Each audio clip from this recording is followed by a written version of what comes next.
5. El futuro no está funcionando. En el concepto de trabajador libre ya está implícito que él mismo es pauper, pobre, pauper virtual. Karl Marx.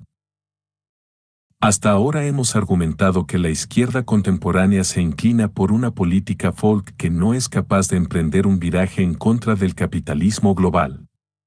En su lugar, la izquierda debería reclamar la herencia disputada de la modernidad y proponer visiones para un nuevo futuro.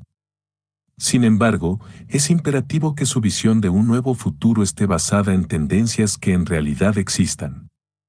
Este capítulo presenta un análisis coyuntural del capitalismo contemporáneo, visto a través del lente del trabajo. Sobre este análisis, el siguiente capítulo argumentará a favor de la conveniencia de un futuro sin trabajo. ¿Qué significa llamar al fin del trabajo? Con trabajo, nos referimos a nuestros empleos o trabajos remunerados, el tiempo y el esfuerzo que le vendemos a alguien a cambio de un sueldo. Se trata de un tiempo que no está bajo nuestro control sino bajo el control de nuestros jefes, administradores y empleadores. Toda una tercera parte de nuestra vida adulta la pasamos sometidos a ellos. El trabajo puede enmarcarse en contraste con el esparcimiento, típicamente asociado con los fines de semana y las vacaciones. No obstante, el esparcimiento no debe confundirse con la holgazanería, pues muchas de las cosas de las que disfrutamos exigen muchísimo esfuerzo.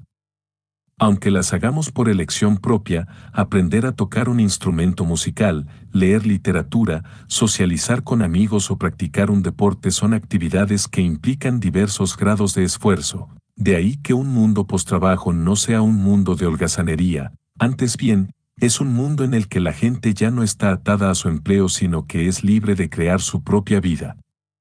Este proyecto se deriva de una larga línea de pensadores, tanto marxistas como keynesianos, feministas, nacionalistas negros y anarquistas, que han rechazado la centralidad del trabajo. Uno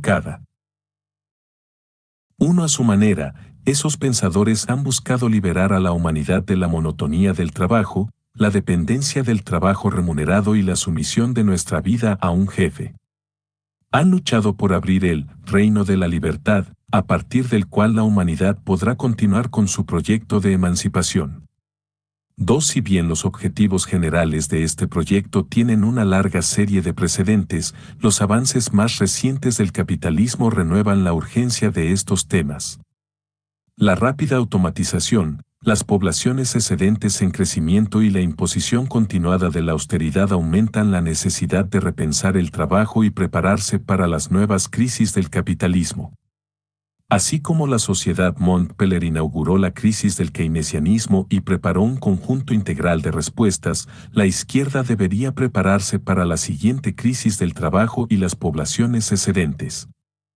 Si bien los efectos de la crisis de 2008 siguen repercutiendo en todo el mundo, es demasiado tarde para aprovechar ese momento. Por todos los lados podemos ver que el capital se ha recuperado y consolidado de forma renovada y refinada.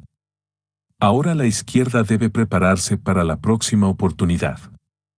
Este capítulo explica por qué un mundo postrabajo es una opción cada vez más apremiante. La primera sección esboza la incipiente crisis del trabajo, la desestabilización de los empleos estables en los países desarrollados, el aumento del desempleo y las poblaciones excedentes y el colapso del trabajo, como medida disciplinaria que mantiene unida a la sociedad. Después, abordamos los distintos síntomas de esta crisis tal como se manifiestan no solo en las cifras de desempleo sino también en la creciente precariedad, las recuperaciones sin empleo, la proliferación de los barrios pobres y la expansión de la marginalidad urbana. Por todos los lados podemos ver los efectos de este cambio aflorando en nuevos conflictos y problemas sociales. Por último, examinamos las distintas formas en que el Estado ha lidiado con la tendencia capitalista a producir poblaciones excedentes. Hoy en día, la crisis del trabajo amenaza con sobrepasar estas herramientas tradicionales de control, con lo cual se sientan las condiciones sociales para la transición hacia un mundo post-trabajo. Los pauper virtuales. Si bien el trabajo es común a todas las sociedades, en el capitalismo adopta cualidades históricamente únicas. En las sociedades precapitalistas, el trabajo era necesario, pero la gente tenía un acceso compartido a la tierra, a la agricultura de subsistencia y a los medios necesarios de supervivencia. Los campesinos eran pobres pero autosuficientes y la supervivencia no dependía de que se trabajara para alguien más. El capitalismo cambió todo. Mediante el proceso conocido como acumulación primitiva, los trabajadores precapitalistas se vieron desarraigados de sus tierras y despojados de sus medios de subsistencia. 4. Los campesinos lucharon contra esta situación y continuaron sobreviviendo en los márgenes del incipiente mundo capitalista. 5. Que, con el tiempo, cobró una fuerza violenta y adoptó nuevos y severos sistemas legales para imponer el trabajo remunerado a la población. En otras palabras, debía convertirse a los campesinos en proletarios. Esta nueva figura del proletariado se definió por su falta de acceso a los medios de producción o subsistencia y por su necesidad del trabajo remunerado para sobrevivir. 6. Esto significa que el proletariado no es solo la clase trabajadora, ni se define por sus ingresos, profesión o cultura. Antes bien, el proletariado es simplemente aquel grupo de personas que deben vender su mano de obra para vivir, estén empleadas o no. 7. Y la historia del capitalismo es la historia de cómo la población del mundo se fue desplazando hacia la existencia proletaria mediante el creciente despojo del campesinado. Con la reciente integración de los países poscomunistas y el ascenso de China y la India, el proletariado global se ha duplicado, lo cual significa que ahora 1.500 millones más de personas dependen del trabajo remunerado para sobrevivir. 8. Sin embargo, con el surgimiento del proletariado, también apareció una nueva forma de desempleo. A decir verdad, el desempleo tal como lo entendemos hoy en día fue un invento del capitalismo. 9. Arrancada de sus medios de subsistencia, por primera vez en la historia surge una nueva población excedente, que no puede encontrar trabajo remunerado. 10. Si bien el capitalismo explota a la clase trabajadora empleada, como señaló en alguna ocasión John Robinson, solo hay una cosa peor que no ser explotados por capitalistas y es no ser explotados en absoluto. 11. En general, el tamaño de este excedente se expande y se contrae con los ciclos económicos. Si todas las constantes se mantienen iguales, a medida que las economías crecen los trabajadores salen del excedente hacia el trabajo remunerado, la tasa de desempleo disminuye y el mercado laboral se estrecha. No obstante, en cierto punto, la demanda económica se estanca, los salarios comienzan a perjudicar los rendimientos o los trabajadores se vuelven demasiado audaces, políticamente hablando. Por razones de rentabilidad o inflación 12 o simplemente para recuperar el poder político sobre la clase trabajadora, los trabajadores son despedidos. 13. En consecuencia, el excedente aumenta y se pone en reserva para él. Siguiente ciclo de crecimiento. Sin embargo, estos mecanismos cíclicos solo explican en parte la situación actual, sobre todo dado que las presiones salariales se han estancado por décadas, la inflación ha permanecido estable y el movimiento laboral se ha visto devastado. El relato cíclico basado en la demanda económica sin duda da cuenta de la gravedad de la crisis de 2008, pero no explica los cambios de más largo plazo en el mercado laboral, como el aumento de la precariedad, el surgimiento de las recuperaciones sin empleo y el crecimiento de los mercados laborales no capitalistas. En consecuencia, para entender bien la coyuntura actual deben considerarse otras tendencias. Se trata de los mecanismos que producen una tendencia secular al crecimiento constante de la población excedente, independientemente de los patrones cíclicos de altibajos. 14. Estos mecanismos constituyen la mayor amenaza a la reproducción de las relaciones sociales capitalistas. En la actualidad, la producción de poblaciones excedentes mediante el cambio tecnológico está hipnotizando cada vez más la imaginación de los medios. Si bien esta atención se ha centrado en el temor de un apocalipsis laboral inminente a manos de vastos ejércitos de robots, 15. El desarrollo tecnológico también puede volver los viejos procesos más productivos sin la automatización, como ocurre con los avances en la agricultura. De cualquier forma, las mejoras en la productividad significan que el capitalismo necesita de menos mano de obra para producir el mismo resultado. Con todo, la automatización parece la amenaza más inminente y los cálculos sugieren que entre el 47 y el 80% de los empleos actuales podrían ser automatizables en las próximas 2 décadas. 16. Empero, los cálculos basados solo en los avances de la tecnología no bastan para predecir el creciente desempleo. Después de todo, a pesar del crecimiento constante de la productividad, el empleo ha permanecido relativamente estable a lo largo de la historia del capitalismo. Con algunos retrasos dolorosos, se han creado nuevos empleos para sustituir los que se habían perdido. Pero el optimismo basado en las experiencias pasadas omite la base política y contingente de este registro histórico, las políticas gubernamentales, los movimientos laborales, la división de la fuerza laboral por género y las reducciones simultáneas en la semana laboral han tenido un papel importante para mantener el empleo en el pasado. Por ello, se necesitan algunas puntualizaciones adicionales para entender con qué condiciones el cambio tecnológico conducirá a un mayor desempleo. De acuerdo con la primera puntualización, dado que una mayor productividad reduce los precios de producción, el desempleo solo aumenta cuando la demanda no crece lo suficiente en respuesta a los precios reducidos. 17. Si los precios reducidos generan más ventas, la compañía podría expandirse en lugar de despedir a los trabajadores. Un argumento similar indica que el desarrollo tecnológico suele generar nuevas industrias, lo cual podría generar nuevos empleos. 18. Desde la introducción de la computadora personal, por ejemplo, han surgido más de 1.500 nuevos tipos de empleos. 19. En cualquiera de estos casos, los consumidores compran más bienes, porque son nuevos o más baratos, y otros conservan sus empleos. La misma lógica se aplica en los servicios. La introducción de los cajeros automáticos, por ejemplo, llevó a que se emplearan menos cajeros en cada sucursal, pero los bancos respondieron a los menores costos abriendo más sucursales y expandiendo su participación en el mercado. 20. El resultado fue que la cantidad de cajeros permaneció estable, aunque esto podría estar cambiando a medida que los bancos empiezan a ofrecer sus servicios online. 21. En todos estos casos, la lógica es que incluso si la tecnología elimina algunos empleos, la demanda aumenta lo suficiente para crear otros nuevos.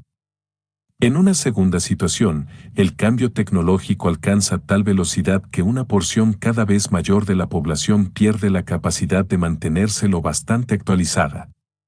22. En este caso, aun cuando pudiera crearse una mayor demanda, simplemente no habría suficientes trabajadores capaces de tomar esos trabajos, entonces, el suministro de mano de obra se tambalea.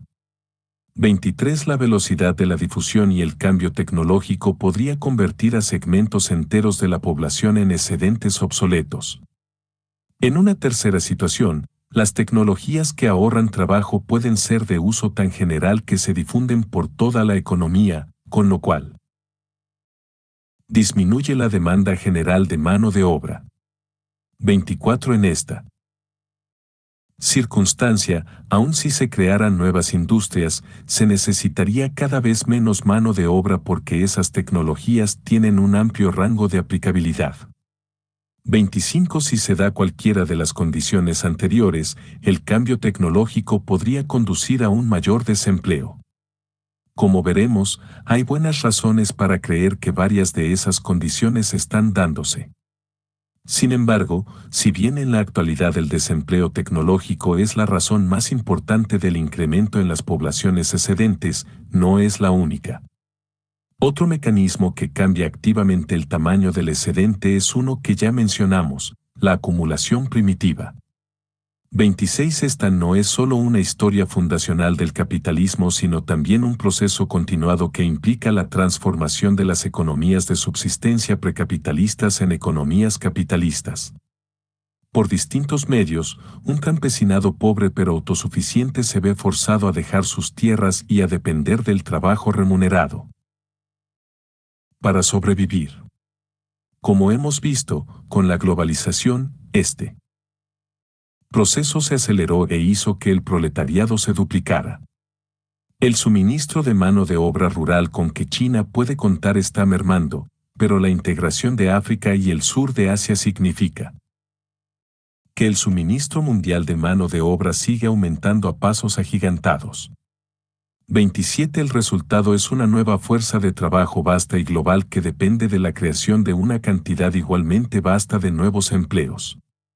Por tanto, independientemente de cualquier cambio tecnológico en la producción capitalista, la población excedente ha aumentado debido a este nuevo suministro de mano de obra. Además, un tercer mecanismo implica la exclusión activa de una población particular del trabajo remunerado capitalista. Tanto en el pasado como en el presente, esto ha involucrado de manera predominante la exclusión de mujeres y minorías raciales del mercado laboral. 28. Si bien los problemas de esclavitud, racismo y sexismo no pueden reducirse a imperativos capitalistas, de hecho, tienen lógicas de dominación separadas. Estos fenómenos también han servido de manera indirecta a los objetivos capitalistas. 29. El trabajo forzado en forma de esclavitud está bien documentado como elemento clave en los orígenes del capitalismo, y aún continúa hoy en día. 30. Y el trabajo no remunerado de muchas mujeres y poblaciones racializadas de prisioneros continúa funcionando como una fuente de hiperexplotación. 31. En un nivel más modesto, el desempleo sigue distribuido de manera desigual por distinciones de raza, género y geografía, véase la devastación de las ciudades postindustriales, por ejemplo. Algunos grupos tienen mayores probabilidades de ser los últimos contratados durante un periodo de auge y los primeros en ser despedidos durante una recesión. 32. Así, las vulnerabilidades que enfrentan las poblaciones excedentes están diferenciadas por sexo y raza. Una lógica económica de explotación y expulsión se cruza con otras lógicas de opresión. Sin embargo, en todos estos casos, las poblaciones excedentes se concentran dentro de un grupo particular como resultado de estructuras políticas, legales y sociales. En otras palabras, ni el cambio tecnológico ni la acumulación primitiva son responsables de sus dificultades para encontrar trabajo remunerado. No obstante, estos mecanismos a menudo se entrecruzan. Hay gente con mayores probabilidades de verse afectada por el cambio tecnológico 33 y la incorporación de nuevas poblaciones excedentes suele involucrar una codificación racias. 34. De incontables maneras, estos mecanismos, el cambio tecnológico, la acumulación primitiva y la exclusión activa, acrecientan la proporción del proletariado que queda fuera de la fuerza de trabajo formal. Entonces, ¿cómo está compuesta la población excedente hoy en día? A grandes rasgos, podemos dividirla en 4 estratos distintos: el segmento capitalista, el segmento no capitalista, el segmento latente y el segmento inactivo. 35. Todos estamos familiarizados con el primer segmento, los desempleados o subempleados, situados dentro del mercado laboral capitalista normal. Este grupo tiene acceso al menos a un mínimo de prestaciones del Estado, está buscando un empleo, o uno adicional, y, por tanto, ejerce presión sobre los salarios de quienes están empleados. Con todo, en buena parte del mundo, estar desempleado es un lujo relativo. 36. Ante la ausencia de redes de seguridad sociales, la mayoría de la población debe trabajar constantemente para sobrevivir, por lo que se ve obligada a crear nuevas economías de subsistencia de manera paralela al capitalismo. 37. Este es el segmento no capitalista de la población excedente, lleno de gente que se ha visto despojada de sus medios de subsistencia. 38. Y que tiene pocas redes de seguridad sociales, ya sea comunitarias o estatales, que le permitan seguir sin trabajo por mucho tiempo. Estas economías de subsistencia producen bienes para el mercado, baratijas, por ejemplo, pero están organizadas como formas no capitalistas de producción en tanto no buscan acumular. 39. Estos tipos de economías dominan cada vez más el mercado laboral de los países en desarrollo y comprenden entre el 30 y el 80% de la población trabajadora en esos países. 40. Un tercer grupo latente existe sobre todo en las formaciones económicas precapitalistas que pueden movilizarse fácilmente hacia el mercado laboral capitalista. Este grupo incluye la reserva de protoproletarios, incluidos los campesinos, aunque también a los trabajadores domésticos no remunerados, así como a aquellos profesionales remunerados que están en riesgo de regresar al proletariado, a menudo debido a la descualificación, por ejemplo, profesionales médicos, abogados y académicos. 41. La importancia de este grupo radica en que conforma una reserva adicional de trabajo para el capitalismo cuando los mercados laborales se estrechan. 42. Por último, aunada a los demás estratos, una vasta cantidad de personas se considera económicamente inactiva, incluidos los desalentados, los discapacitados y los estudiantes. 43. En general, determinar con los datos existentes la naturaleza y el tamaño preciso de la población excedente global es difícil, además de que está sujeta a fluctuaciones a medida que los individuos entran y salen de las distintas categorías. No obstante, varias medidas convergen para sugerir que esta población supera significativamente en número a la clase trabajadora activa. 44. Esta es la crisis del trabajo que el capitalismo enfrentará en los años y décadas por venir, una falta de empleos formales o decentes para la creciente población proletaria. Hace una generación, la identificación de las poblaciones excedentes en tanto problema era una idea que solía ridiculizarse. Durante la época de oro del capitalismo, la idea de que el capitalismo producía una humanidad excedente contaba con un reducido apoyo material debido a los bajos niveles de desempleo, los empleos estables, los salarios al alza y los estándares de vida cada vez mayores. Sin embargo, mientras buena parte de los pensadores de izquierda miraba hacia los problemas económicos de crecimiento para el capitalismo, una tradición intelectual ignorada enfatizó el problema de la reproducción social de las poblaciones excedentes. No resulta sorprendente que quienes vieron el potencial de esta clase excedente a menudo fueran individuos externos al orden capitalista en funcionamiento. 45. Escribiendo desde Argel en los años 70, Aldrich Cleaver sostuvo, de manera profética, que, cuando los trabajadores quedan permanentemente desempleados, desplazados por la modernización de la producción, regresan a su condición básica de proletarios, y que el verdadero elemento revolucionario de nuestra época es el proletariado. 46. Desde el centro del capitalismo, Paul Marek lo llamó la más importante de todas las contradicciones capitalistas.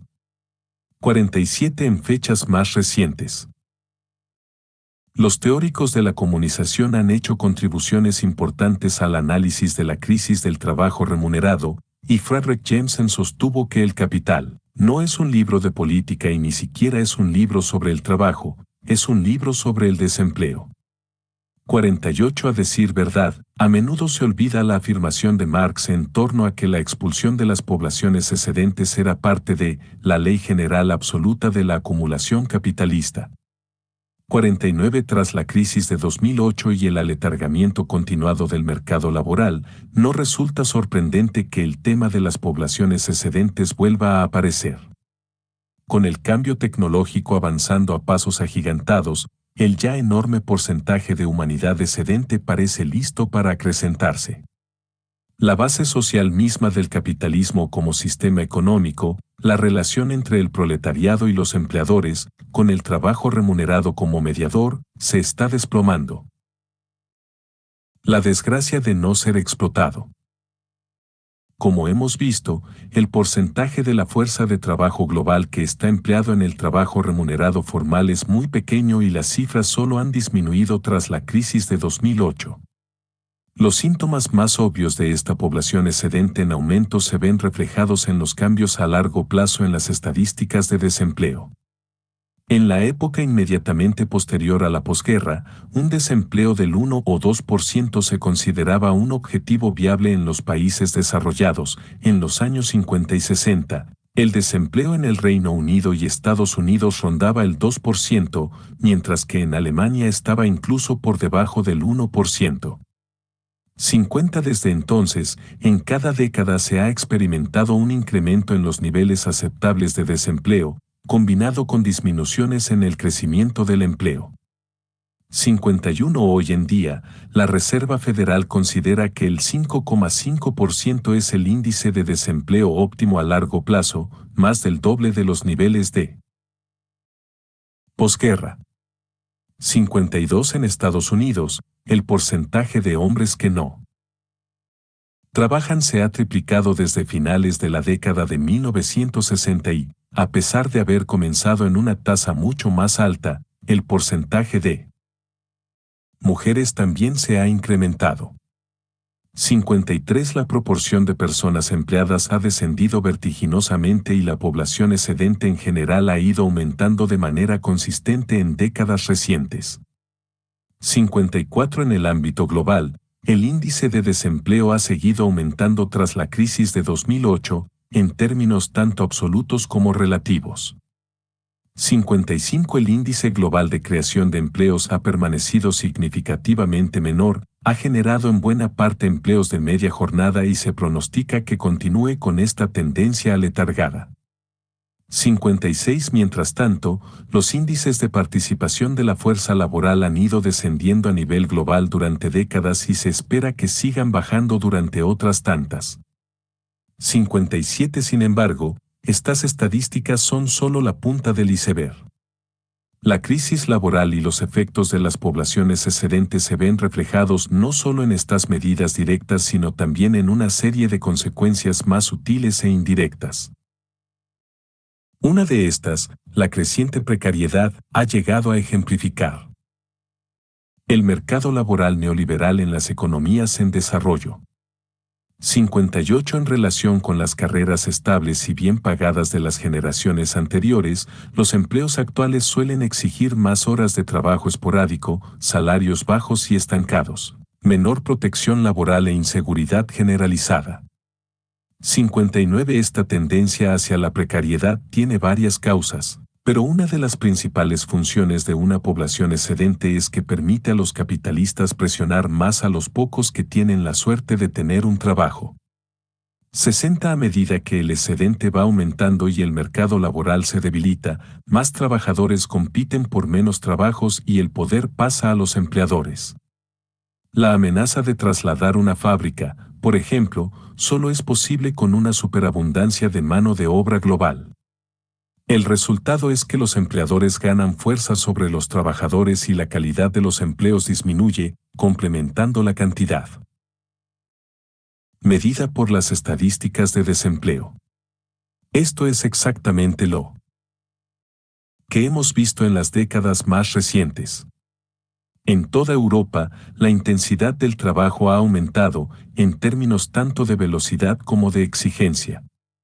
61 El cambio a las cadenas de suministro de tipo, justo a tiempo, ha exacerbado las exigencias del trabajo, al tiempo que se van imponiendo nuevas tecnologías de vigilancia a los trabajadores, en algunos casos, incluso se los monitorea fuera de las horas de trabajo. 62 Más que en la abierta eliminación de empleos, el declive en la calidad de los empleos también puede verse en el recorte de las horas de trabajo. Esto podemos verlo en la pequeña pero creciente cantidad de empleos de media jornada, flexibles y freelance a lo largo de los últimos 30 años. 63 Por ejemplo, Los niveles de desempleo relativamente bajos en el Reino Unido tras la crisis de 2008 son en buena medida resultado del mayor número de personas autoempleadas que viven con salarios de pobreza. 64 en Estados Unidos, más de 6,5 millones de personas se ven obligadas a trabajar media jornada a pesar de buscar un trabajo de tiempo completo. 65 Esta irregularización del trabajo también involucra innovaciones como las tareas de colaboración masiva, las agencias de contratación temporal y los contratos de 0 horas, junto con las duras condiciones de trabajo y la falta de beneficios que las acompañan. En el Reino Unido, por ejemplo, se estima que casi el 5% de la población que trabaja está empleada mediante contratos de 0 horas. 66 Las poblaciones excedentes también han ejercido una presión descendente en los salarios.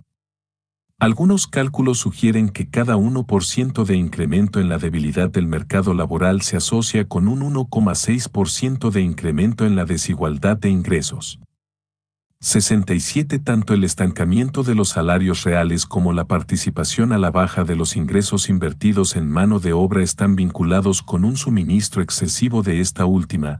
68 Y buena parte de los economistas piensa que la automatización y la globalización del proletariado son las razones centrales por las cuales los salarios se han estancado en décadas recientes. 69 Todas estas tendencias han continuado también desde la crisis de 2008. Con un crecimiento real lento de los salarios en los países del G20 y un absoluto declive en el Reino Unido. 70 El lento crecimiento de los salarios hace que la precariedad también se exprese en forma de ansiedad sobre el gran endeudamiento de los consumidores y el poco ahorro personal. 71 En Estados Unidos, por ejemplo, el 34% de los trabajadores de tiempo completo vive al día, y en el Reino Unido el 35% de la gente no podría vivir de sus ahorros más de un mes. 72 Y en su punto más despiadado, la precariedad se ve reflejada en un aumento de la depresión, la ansiedad y los suicidios, un exceso que las medidas económicas tradicionales no tienen en cuenta. 73 A decir verdad, el desempleo está asociado con una quinta parte de los suicidios en el ámbito global y esto solo ha empeorado tras la crisis financiera. 74 Además de la precariedad, las poblaciones excedentes y la automatización tecnológica ayudan a comprender un fenómeno reciente del mercado laboral, el surgimiento de las recuperaciones sin empleo, en las cuales el crecimiento económico regresa después de una crisis, pero el crecimiento del empleo permanece anémico.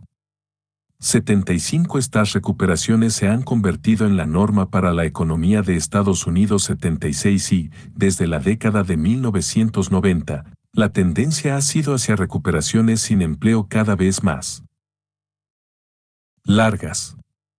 77 La actual crisis no es la excepción, pues aún falta por recuperar más de 1 millón de trabajos de jornada completa y los pronósticos sugieren que el desempleo en Estados Unidos continuará por encima de los niveles anteriores a la crisis hasta 2024. 78 Esto también es un fenómeno global. La economía mundial está generando empleos con tal lentitud que el número de puestos permanecerá significativamente por debajo de los anteriores a la crisis por lo menos durante una década. 79 Si bien su causa sigue siendo un misterio, las recuperaciones sin empleo parecen estar relacionadas de cerca con la automatización. 80 A decir verdad, las únicas ocupaciones que han experimentado recuperaciones sin empleo han sido las que se han visto amenazadas por la automatización en décadas recientes, trabajos semicualificados y rutinarios. 81 Más aún, buena parte de estas pérdidas de trabajo ha ocurrido durante y después de las recesiones. 82 En otras palabras, los empleos automatizables desaparecen durante los periodos de crisis y nunca vuelven a aparecer. Si la automatización se acelera en las siguientes décadas, estos problemas tenderán a intensificarse y el capital aprovechará los periodos de crisis para eliminar estos empleos de forma permanente. 83 La lenta recuperación de los Empleos también se manifiesta como un aumento del desempleo de larga duración, con lo cual grupos enteros de personas se ven cada vez más segregados del mercado laboral normal. Desde la crisis más reciente, la duración media del desempleo se ha duplicado y ha permanecido obstinadamente alta. 84 Estos periodos extendidos de desempleo sugieren que el responsable es un problema estructural, es decir, un problema al que los trabajadores desempleados tardan más en adaptarse, como tener que estudiar de nuevo para obtener habilidades completamente nuevas. A los trabajadores despedidos de un área como la venta al por menor les será difícil encontrar de inmediato un trabajo en sectores de crecimiento como la programación. Al mismo tiempo, cuando los desempleados de larga duración por fin encuentran trabajo, es muy probable que queden en los márgenes del mercado laboral, con un salario menor y más trabajo esporádico. 85 En otras palabras, las recuperaciones sin empleo exacerban los problemas de la precariedad y segregan cada vez más a una porción de la población que queda subempleada de manera permanente. A fin de cuentas, el desempleo y su amenaza se están volviendo las normas de la fuerza laboral. En algunas zonas urbanas, el desempleo y la segregación del mercado de trabajo normal caracterizan la existencia cotidiana desde hace mucho. En las banlieues de París, los guetos de Estados Unidos y los crecientes espacios de pobreza suburbana, comunidades enteras se han visto separadas de las tendencias económicas más amplias y se han estancado incluso durante los periodos de crecimiento. 86 En la mayoría de los casos, estos espacios segregados también están divididos por líneas raciales, y el descuido deliberado y la exclusión abierta transforman estas comunidades en zonas cada vez más duras de baja cohesión social, vivienda inadecuada y alto desempleo. 87 El origen histórico de estos espacios es bien conocido: el racismo, la esclavitud y la exclusión activa. Derivados de ciertas elecciones de política, la violencia física y la migración blanca. 88 Por ejemplo, a principios del siglo XX, en Estados Unidos la mecanización de la agricultura obligó a la población rural negra a migrar y concentrarse en zonas urbanas. Pero allí les era difícil encontrar empleo, pues el racismo continuado los excluía de los empleos en la industria textil o manufacturera. La racialización de la población excedente también permitió que los propietarios manipularan la clase blanca trabajadora, manteniendo los salarios bajos y evitando la sindicalización. 89 Cuando el capitalismo se extendió en el periodo de posguerra, los trabajos del sector manufacturero terminaron abriéndose a la población negra, y para mediados de los años 50 los índices de desempleo entre jóvenes blancos y negros eran más o menos similares, 90 Pero, entonces, la globalización del suministro de mano de obra sembró el caos entre los trabajadores negros no especializados.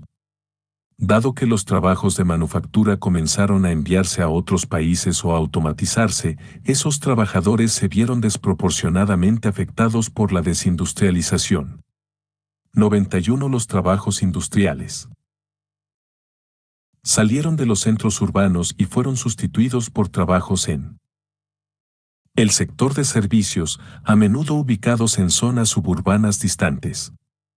92 Los guetos urbanos fueron abandonados a su suerte y se convirtieron en centros de desempleo de larga duración. 93 Se volvieron trampas de pobreza, carentes de trabajo, con poco apoyo comunitario y una proliferación de economías clandestinas. 94 Comunidades enteras quedaron fuera de la maquinaria del capitalismo y tuvieron que arreglárselas con los medios que pudieran encontrar. La gente que buscaba un ingreso tuvo que recurrir al trabajo informal. Los negocios nuevos recurrieron a usureros después de haber sido rechazados por los bancos de propietarios blancos y la desesperación cada vez mayor derivó en actividades abiertamente ilícitas. 95 Como reflejo de la concentración del desempleo en los márgenes urbanos, las economías en desarrollo han tenido que enfrentar la expansión y concentración de las poblaciones excedentes en barrios pobres, favelas y villas miseria. En todo el mundo, estos han crecido a niveles sin precedentes a medida que la fuerza de trabajo urbana se ha ido relegando a las economías informales y marginales. 96. Como lo plantea un informe de la ONU, las ciudades se han convertido en un basurero para una población excedente que encuentra empleos no especializados, sin protección y con salarios bajos en los sectores informales de servicios y comercio. 97. La causa principal que subyace a esta expansión de los barrios pobres es la acumulación primitiva. Espoleado primero por el colonialismo y luego por las políticas de ajuste estructural, el campesinado de muchos países en desarrollo ha tenido que dejar sus tierras por la competencia global, la rápida industrialización y el devastador cambio climático. Como ocurrió en la experiencia europea de la industrialización, los trabajadores rurales despojados han migrado a zonas urbanas para encontrar trabajo. Y, también como en Europa, en ocasiones este proceso condujo al nuevo proletariado urbano, a las villas miseria y a la indigencia. 98. Pero aquí terminan las similitudes, pues en Europa la transición conllevó la creación de suficientes empleos, el surgimiento de una clase trabajadora industrial fuerte y la provisión de vivienda para los migrantes. 99. Con las condiciones de desarrollo poscolonial, esta narrativa se ha venido abajo. La reciente industrialización ha ocurrido en el contexto de una fuerza de trabajo amplia y global y no de escasez de mano de obra. Si en el resultado ha sido un escaso desarrollo de algo parecido a una clase trabajadora tradicional, perspectivas laborales constantemente pobres y una falta de vivienda adecuada. 101. Los nuevos migrantes urbanos se los ha dejado en un estado permanente de transición entre el campesinado y la proletarización y, en ocasiones, en una circulación estacional entre la existencia rural y la pobreza urbana. 102. Los barrios pobres y otras formas de vivienda improvisada representan, pues, una expulsión dual de la tierra y de la economía formal. 103. Esta humanidad excedente, después de haber sido despojada de sus medios tradicionales de subsistencia y dejada sin empleo, se ha visto obligada a generar sus propias economías de subsistencia no capitalistas. Buena parte del trabajo que lleva a cabo es informal, mal pagado, inseguro, irregular y sin apoyo del Estado. En estas economías, la producción está organizada típicamente de formas no capitalistas, pero permanece orientada hacia la producción de mercancías, para vender bienes en el mercado y no para uso individual. La mediación del mercado distingue a estas economías de subsistencia poscoloniales de las economías de subsistencia precapitalistas. 104. Aun cuando ambas funcionan como un medio desesperado de supervivencia. 105. Empero, si bien la acumulación primitiva es responsable de los orígenes de esos barrios pobres, la desindustrialización prematura es lo que al parecer consolidará su existencia. Mientras los periodos previos de industrialización al menos tenían la ventaja de proveer suficientes empleos fabriles para el nuevo proletariado, la desindustrialización prematura amenaza con eliminar por completo esta vía tradicional. Hoy en día, los avances tecnológicos y económicos permiten que los países se salten prácticamente la fase de industrialización, lo cual significa que las economías en desarrollo se están desindustrializando con índices mucho menores de ingreso per cápita y con una participación mucho menor de los empleos en el sector manufacturero. 106. China es un buen ejemplo de ello, el trabajo en el sector manufacturero va en descenso. 107. Las luchas laborales están ganando seguridad. 108. Los salarios reales van en aumento. 109. Y los límites demográficos están llevando a que el foco se ponga en la actualización tecnológica y las mejoras en la productividad, con el fin de mantener el crecimiento. 110. La automatización de las fábricas está a la vanguardia de esta tendencia desindustrializadora. China ya es el mayor comprador de robots industriales y se espera que pronto tenga más de ellos en funcionamiento que Europa o Estados Unidos. 111. La fábrica del mundo se está robotizando. La desindustrialización también puede verse en el reshoring, el retorno de la manufactura a las economías desarrolladas en formas automatizadas, sin empleos. 112. Estas tendencias de desindustrialización se están arraigando en las economías en desarrollo de América Latina, el África subsahariana y buena parte de Asia. 113. Incluso en países donde el empleo en el sector manufacturero ha aumentado en términos absolutos, ha habido reducciones significativas en la intensidad laboral del proceso. 114. El resultado de todo esto no es solo una transición incompleta hacia una clase trabajadora significativa, sino también la obstaculización de la vía laboral esperada para la fuerza de trabajo. La desindustrialización prematura está dejando a buena parte del proletariado urbano del mundo despojado de su subsistencia agrícola y sin la oportunidad de ser contratado en empleos del sector manufacturero. Hay quienes tienen la esperanza de que un incipiente sector de servicios absorba las poblaciones excedentes, aunque esto parece cada vez menos probable. Incluso en la India, el centro de la subcontratación de servicios y de alta tecnología, solo una pequeña parte de la fuerza laboral trabaja en el sector de la tecnología informática y de comunicaciones. 115. Y lo más importante es que el potencial de los empleos en el sector de servicios está limitado por la ola más reciente de automatización, que probablemente eliminará los trabajos no especializados y mal pagados que tradicionalmente se subcontrataban, como los trabajos de oficina, en call centers o de captura de datos, por ejemplo. 116. A medida que este trabajo cognitivo no rutinario se va automatizando, como si la desindustrialización prematura fuera poco, podría producirse un alejamiento prematuro de una economía basada en los servicios.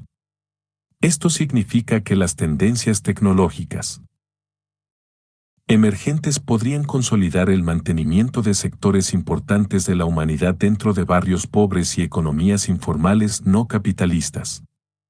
A fin de cuentas, si bien las medidas del desempleo nos dan cierta idea del tamaño del problema de la población excedente, lo que en realidad expresa la reducción del mercado de trabajo global son la precariedad, las recuperaciones sin empleo y la marginalidad urbana multitudinaria. La venganza del excedente. Por un lado, los excedentes cada vez mayores resultan beneficiosos para los intereses capitalistas. Sirven como herramienta disciplinaria contra la clase trabajadora, en particular, cuando se filtra a través del racismo, el nacionalismo y el sexismo, y como reserva para ocupar en periodos de crecimiento. Reducen los salarios, siembran la competencia entre los trabajadores y encadenan las ambiciones del proletariado. Estas forman parte de las razones que subyacen al impulso gradual por incorporar a la población mundial a una fuerza de trabajo global, fomentada por el imperialismo y la globalización. 117. Por otro lado, el capital requiere de un tipo particular de población excedente, barata, dócil y maleable. 118. Sin estas características, este exceso de humanidad se convierte en un problema para el capital. No conforme con tumbarse y aceptar su disponibilidad, se hace escuchar mediante revueltas, migración masiva, criminalidad y todo tipo de acciones que perturban el orden existente. Por tanto, el capitalismo debe producir un excedente disciplinado y, al mismo tiempo, desplegar violencia y coerción contra quienes se resisten. Una de las principales formas de lidiar con el excedente rebelde ha sido abogar por el ideal social democrático del pleno empleo, en el que todos los trabajadores, varones, físicamente capaces tienen un trabajo. En apoyo a este ideal, las políticas económicas buscan reincorporar el excedente al capitalismo en forma de trabajadores disciplinados y remunerados, asegurados por un consenso hegemónico entre los representantes de la mano de obra y el capital. El apogeo de este enfoque se dio durante el periodo de posguerra, cuando la lucha de la clase trabajadora y la preocupación de los conservadores por el orden social posicionaron el pleno empleo como un objetivo económico necesario. 119. En esta breve época de oro del capitalismo, el desempleo se conservó en un nivel mínimo y el capital tuvo que buscar poblaciones precapitalistas en todo el mundo para expandirse y acumularse. 120 En buena parte, el crecimiento del empleo se logró mediante un crecimiento económico saludable que incrementó la demanda de mano de obra. 121 Históricamente, el crecimiento de la economía nacional ha tendido a ser importante para repeler los efectos del desempleo tecnológico, ya sea aumentando la producción de las industrias existentes o inventando nuevas industrias para emplear a los trabajadores desplazados. Por ejemplo, durante la segunda mitad del siglo XIX, el aumento en la producción de bienes de capital generó empleos que compensaron la población excedente recién liberada. Del sector agrícola.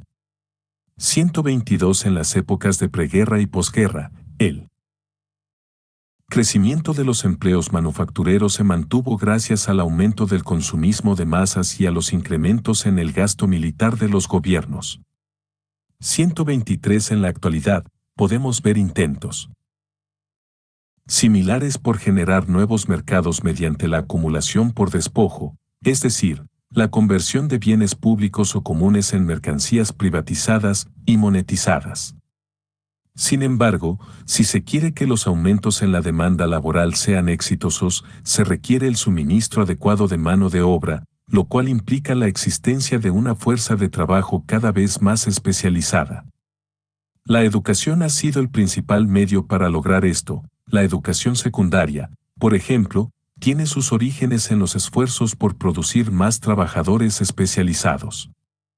La exigencia de educar a los trabajadores para el empleo tuvo un amplio apoyo durante el mayor periodo de desempleo de la Gran Depresión 124 y los primeros neoliberales llegaron incluso a argumentar que la educación era necesaria solo para adaptar a los seres humanos a los constantes cambios en la economía.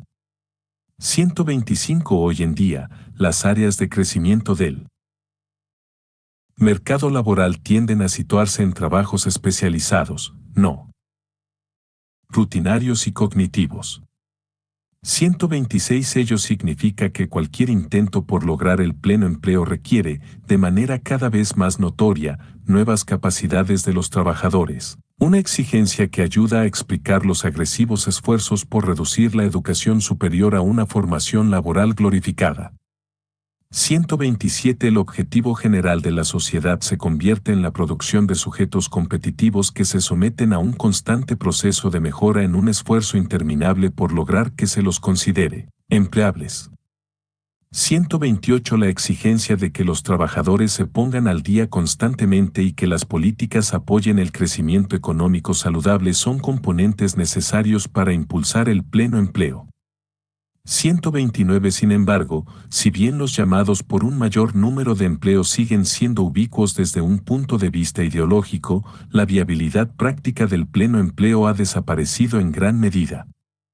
Con los mercados laborales estrechos en el periodo de posguerra, la fuerza resultante de la clase trabajadora se convirtió en un problema cada vez mayor para el capitalismo.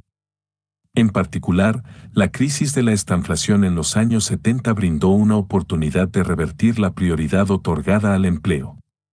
Las presiones de clase y sus efectos, la suspensión del trabajo, la inflación salarial, las ganancias a la baja, fueron un factor importante en las decisiones de los bancos centrales de elevar las tasas de interés, con la esperanza de reducir la demanda agregada e incrementar el desempleo.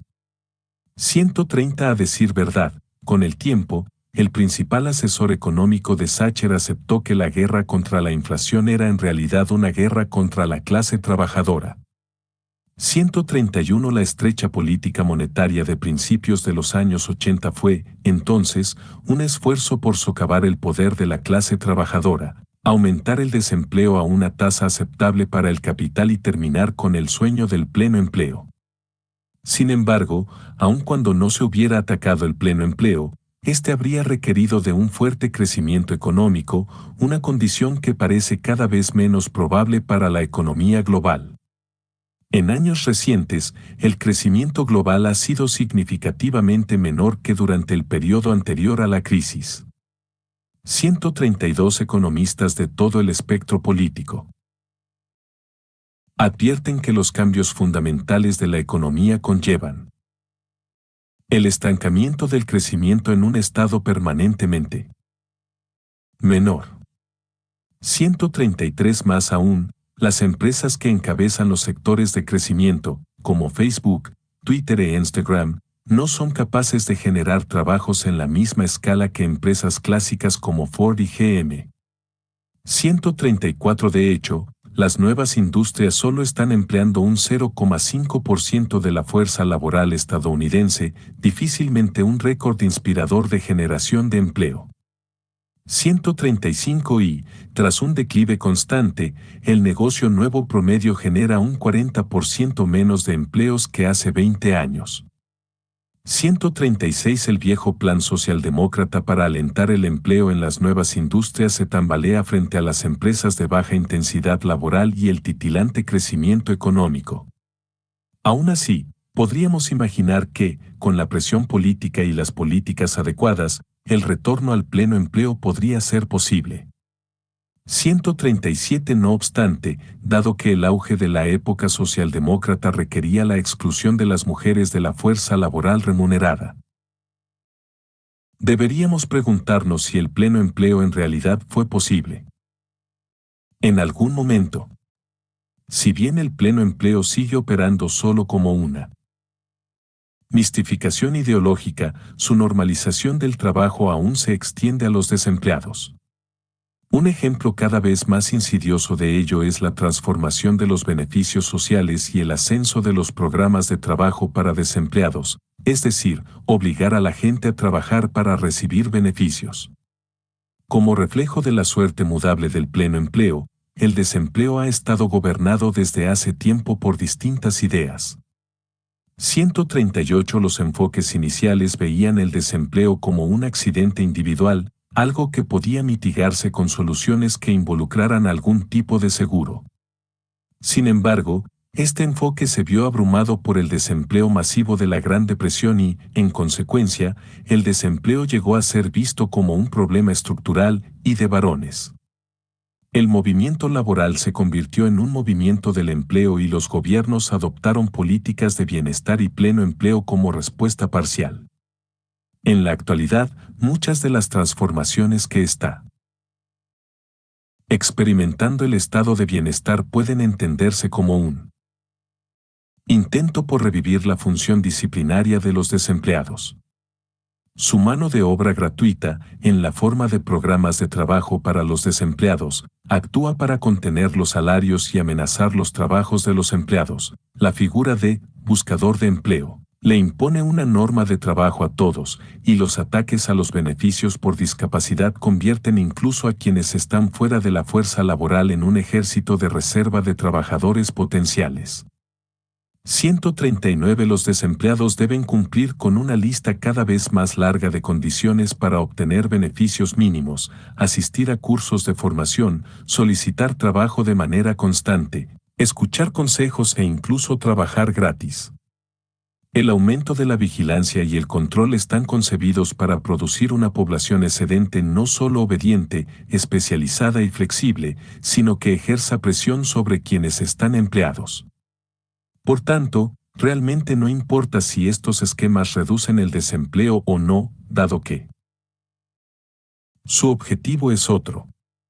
140 Cada vez más, el estado de bienestar se está convirtiendo en poco más que una institución concebida para desplegar al excedente en contra de la clase trabajadora. La administración de las poblaciones excedentes no solo gira en torno a la producción de trabajadores disciplinados y buscadores de trabajo maleables. Cada vez más, las medidas de dominación y castigo se están convirtiendo en la norma para lidiar con el acceso al capital. Por ejemplo, la composición y el tamaño de este grupo están fuertemente regulados mediante las políticas de inmigración. Para el excedente, además de haber sido una constante histórica, migrar a países con mejores perspectivas laborales es una respuesta común ante el desempleo. En el siglo XIX, a medida que la mecanización de la agricultura transformaba el campo, el resultado predominante era la emigración masiva al Nuevo Mundo. 141 No obstante, hoy en día la opción de migrar es cada vez más difícil para los habitantes de los países en desarrollo. Si bien existen varias razones que justifican los controles migratorios más herméticos, la que más ha predominado es reducir la oferta laboral excesiva y potencialmente rebelde. 142 Hoy en día estamos presenciando la militarización de la frontera entre México y Estados Unidos, así como el ascenso de la fortaleza de Europa en respuesta al temor erróneo de que los extranjeros terminen ocupando los empleos disponibles. Sin embargo, la desesperación de los emigrantes por encontrar un trabajo decente es tal que emprenden el peligroso viaje a un nuevo país aun cuando enfrenten la amenaza de la muerte.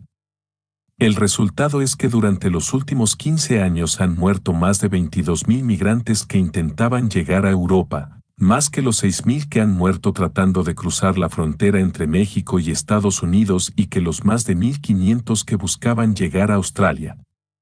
143 Estas barreras mortales para la migración constituyen uno de los principales mecanismos que se usan en la actualidad para segregar y administrar las poblaciones excedentes en todo el mundo. Parte integral de este trato a los migrantes es la codificación racias. Estos migrantes no son solo otros individuos, sino que también pertenecen a otras razas. Ya sean hordas extranjeras, que amenazan la santidad de la frontera europea o trabajadores textiles inmigrantes en Tailandia sujetos a la hiperexplotación y al abuso. Las jerarquías raciales son un componente esencial en el control de las poblaciones excedentes. 144. Cuando no se logra incorporar al excedente en una fuerza de trabajo excesiva disciplinada, el Estado siempre puede recurrir a encerrar, excluir y brutalizar a grandes secciones de la población excedente. En todo el mundo, la encarcelación masiva ha ido en aumento y el tamaño de las poblaciones de presos se ha incrementado en términos tanto absolutos como relativos. 145 Más aún, existe un componente racial significativo en esto, sobre todo en la encarcelación masiva de la población negra en Estados Unidos, aunque también de musulmanes en buena parte de Europa, de aborígenes en Canadá y la detención y deportación de migrantes extranjeros en todo el mundo.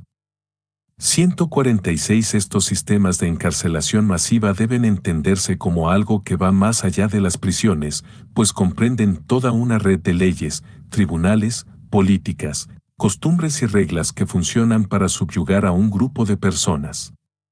147 La encarcelación masiva es un sistema de control social orientado, ante todo, a las poblaciones excedentes y no al crimen.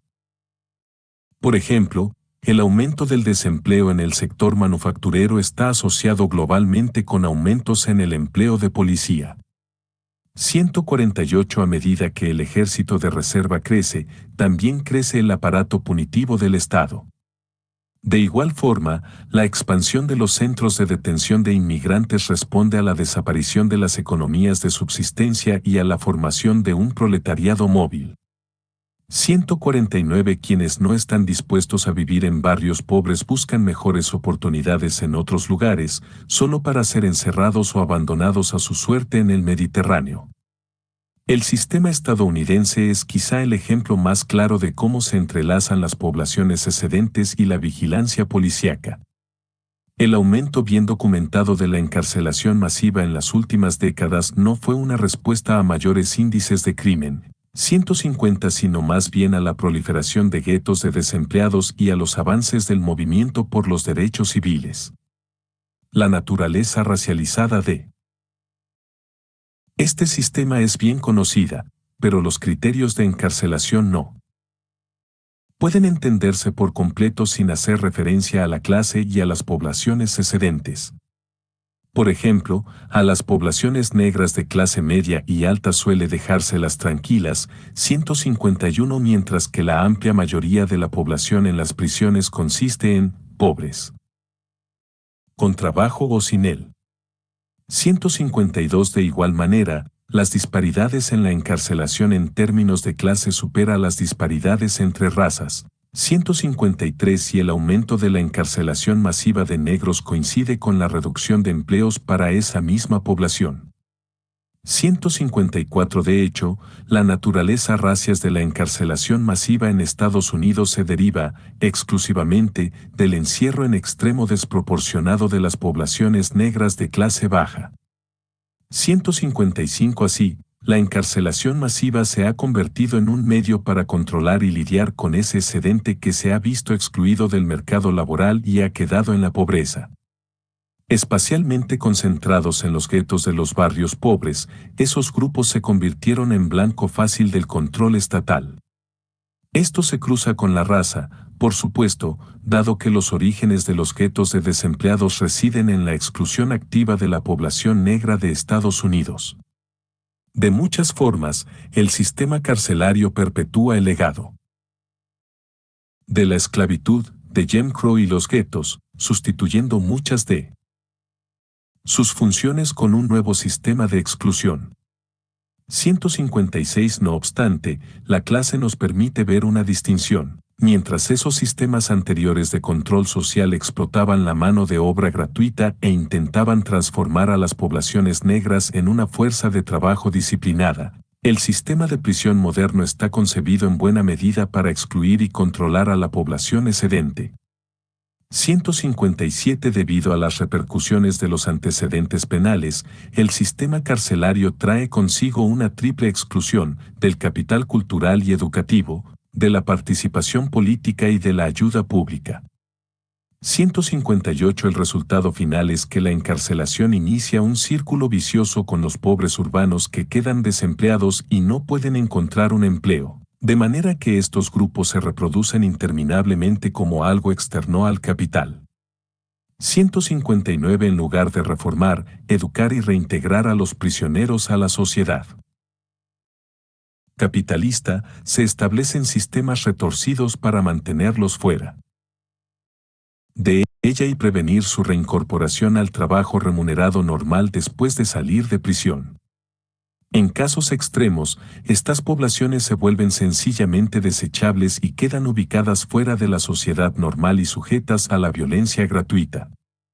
El resultado final es un sistema que produce y reproduce de manera permanente la exclusión de la economía formal.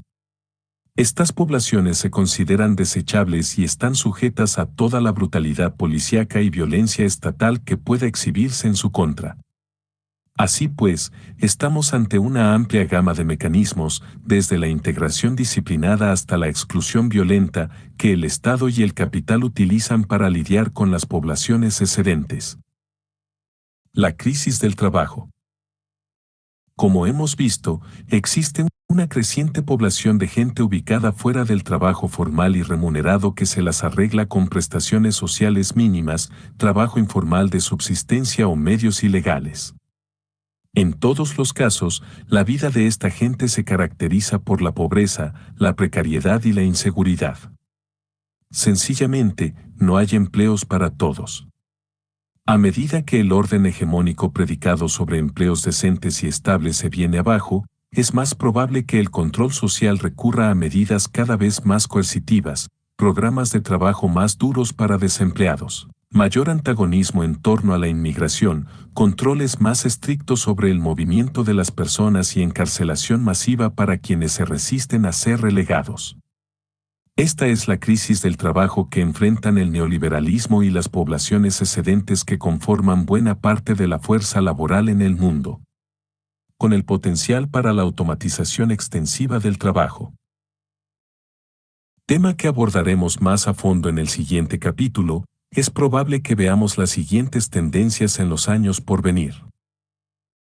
1. La precariedad de la clase trabajadora en las economías desarrolladas se intensificará debido al excedente en el suministro global de mano de obra, producto tanto de la globalización como de la automatización. 2. Las recuperaciones sin empleo seguirán haciéndose más profundas y largas y afectarán sobre todo a quienes tienen empleos que puedan automatizarse en ese momento. 3. Las poblaciones de los barrios pobres seguirán aumentando. debido a la automatización del trabajo no especializado en el sector de servicios y se verán exacerbadas por la desindustrialización prematura. 4. La marginalidad urbana en las economías desarrolladas aumentará su tamaño a medida que se automaticen los empleos no especializados y mal pagados. 5. La transformación de la educación superior en una formación para el trabajo se acelerará en un intento desesperado por incrementar el suministro de trabajadores muy especializados. 6. El crecimiento seguirá lento, por lo que la expansión de los nuevos tipos de empleo será poco probable. 7. Los cambios en los programas de trabajo para desempleados. Los controles de inmigración y la encarcelación masiva se incrementarán al tiempo que quienes no tienen un empleo se verán cada vez más sujetos a controles coercitivos y economías de subsistencia. Por supuesto, ninguno de estos resultados es inevitable, pero este análisis está basado tanto en las tendencias actuales del capitalismo como en los problemas que podrían surgir a medida que sigan creciendo las poblaciones excedentes. Estas tendencias auguran una crisis del trabajo y una crisis de cualquier sociedad basada en la institución del trabajo remunerado. Bajo el capitalismo, el empleo ha sido fundamental para nuestra vida social y el sentido de quienes somos, así como la única fuente de ingresos para la mayoría. Lo que auguran las próximas 2 décadas es un futuro en el que la economía global será cada vez menos capaz de producir empleos suficientes, y mucho menos buenos, y en el que, no obstante, seguiremos dependiendo del empleo para subsistir. Los partidos políticos y sindicatos parecen ignorar esta crisis y siguen luchando por lidiar con sus síntomas, aun cuando la automatización promete relegar a cada vez más trabajadores.